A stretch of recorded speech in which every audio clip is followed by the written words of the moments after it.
We walked inside of the tournament once again with 16 teams on the board. Now we are down to the last 8. As we take a look at the prize pool once again, $15,000 US dollars directly into your pocket here.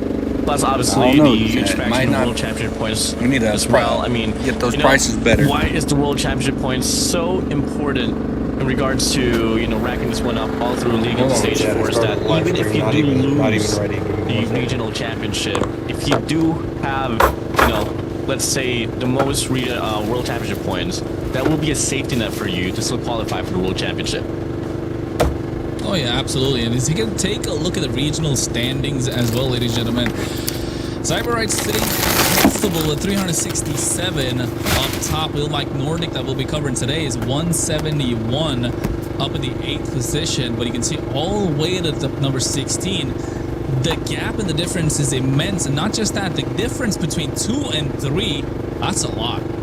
Oh yeah, I mean, so far I'm in the first initial 8 teams here. This computer initially make it to the playoffs as well, so hey, what fortunate for them. A lot more opportunities for them to rack up this World Championship points alongside a prize pool as well. I mean, they're pretty much guaranteed $1,000 a piece.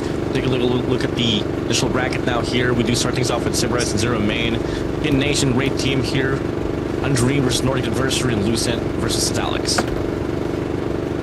Oh, yep, and I think this is going to be a good series is coming in today as well. And I think with the double elimination format, the way things goes, you want to make sure you're getting yourself ahead towards the semifinal. You do not want to drop into the lower bracket. You want to have that extra bit of a lifeline. Of course, you don't want to lose all the way through the grand make sure finals, everything's working for me, but chat. at the same time, push comes working. to shove, you want to make sure you don't give the opposition or don't lose out a chance yourself to get that extra bit of a lifeline moving forward. At least, like you mentioned earlier, like that safety net while you get the top championship points. You want to have that safety net even while moving in towards the tournament format, or moving in further towards the tournament. You mentioned the 2 teams that are going to look at. So we got Undream versus Nordic Adversary. and Adversary. What tell us about these players, Gordon? I mean, Undream so far coming from the last 3 summer splits, they have been always been part of the grand finals. Well, on the contrary, Nordic Adversary, I mean, you always have this run for some roster changes. They haven't really been able to really get the firm 5 or so, but well, fortunate enough, I mean, they're still pretty decorated. And a big standout here for the side of Retorado. I mean, Rush, Awake, and Kine alongside Tituyo. They have been able to make a name for themselves, but Retorado here has been able to take the spotlight for a moment, so despite the fact that he's somewhat of a newcomer here.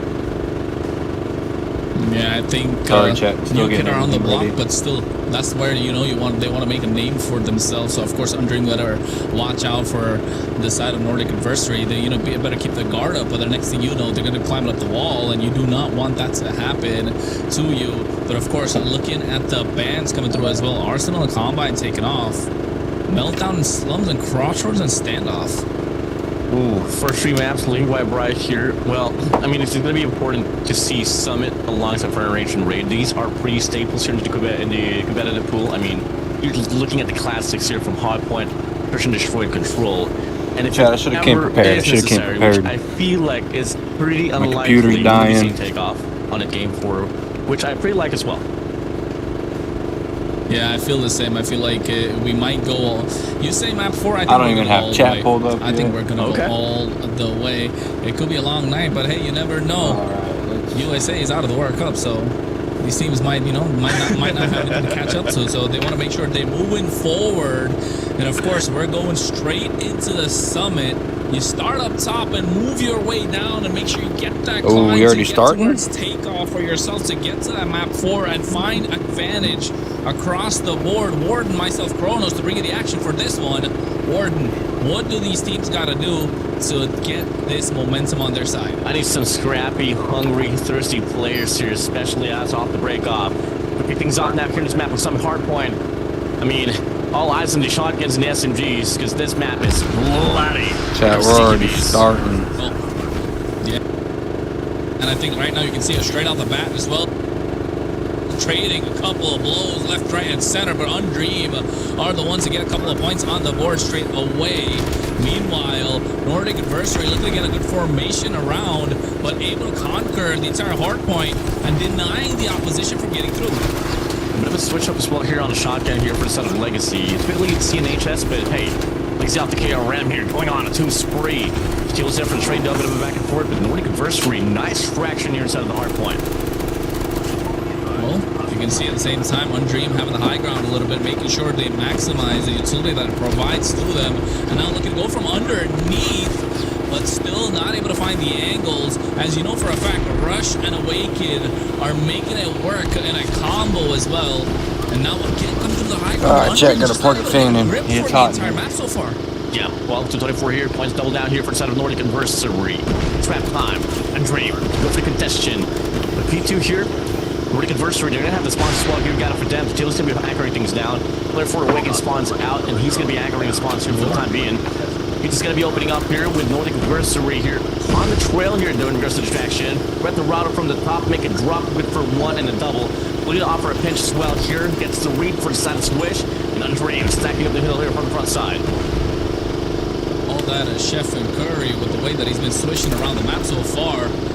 You know for a fact, Undream, after having a terrible start, able to make it back right now. They've got, what, 20 off the bounce, and now Nordic Adversary pushed back a little bit.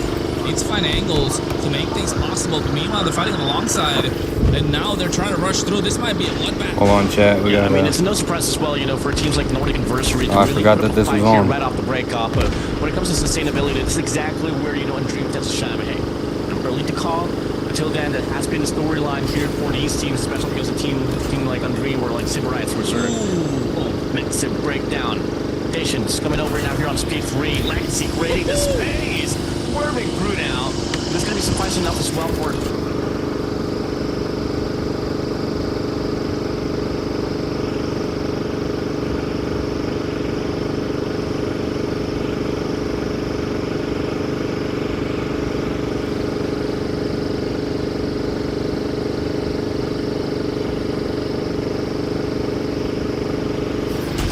Dakota to enter the back lines, but Spawns though still comes out a bit erratic now. P3's going to be opening up.